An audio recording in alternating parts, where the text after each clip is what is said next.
لیلۃ القدر کو تلاش کرو، یعنی عبادت کے ذریعے اس کو پانے کی کوشش کرو، مجاہدہ کر کے ان راتوں میں عبادت کر کے اس کو حاصل کرنے کی کوشش کرو۔ کن راتوں میں؟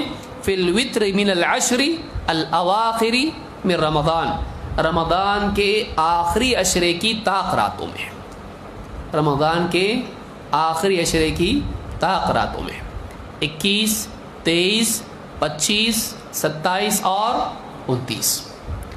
بعض علماء نے یہ بات کہی ہے کہ مہینہ کبھی 30 کا ہوتا ہے اور کبھی 29 کا ہوتا ہے۔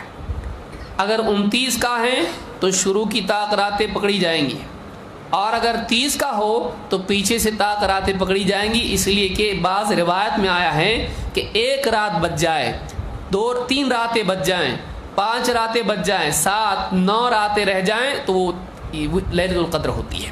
ایسی بھی روایت آئی ہے۔ ایک رات بچ جائے تو کیا ہوگا؟ کون سی رات ہے وہ؟ ہاں، ایک رات رہ گئی، کون سی ہے وہ؟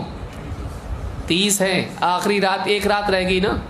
تو ابن تیمیہ رحمۃ اللہ علیہ فرماتے ہیں کہ وہ جفت میں بھی ہو سکتی ہے اور طاق میں بھی، طاق شروع سے بھی ہو سکتی ہے اور پیچھے سے بھی ہو سکتی ہے۔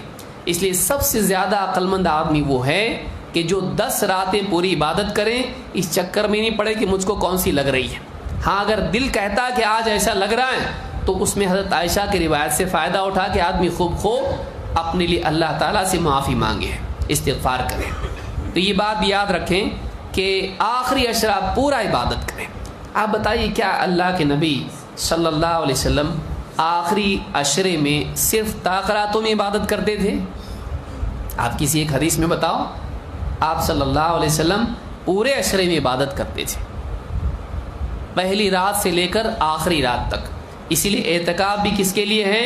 پورے عشرے کا، صرف طاق راتوں کا نہیں، لیکن اس کا امکان زیادہ طاق راتوں میں ہوتا ہے، ان میں سے بھی زیادہ 23 کے بعد، ان میں بھی زیادہ 27 میں، اس طرح سے علماء نے کہا ہے۔ لیکن پھر یہ سارا معاملہ کیا ہے؟ ہاں، اس پہ اتنا ڈیپینڈ ہم رہ سکتے ہیں؟ نہیں۔ سب سے سمجھداری کیا ہے؟ 10 تھیلیاں پوری لے لو، آخری پورا عشرہ آدمی عبادت کرے، پورا کا پورا عشرہ عبادت کریں، یقیناً اس کو حاصل ہوگی۔ 10 راتوں کے باہر وہ نہیں جائے گی، اتنی گارنٹی ہے کہ 10 راتوں کے باہر لیلۃ القدر نہیں جائے گی۔ آخری عشرے کی 10 راتوں میں سے کوئی ایک ہے، کیوں آدمی اتنا پریشان ہو؟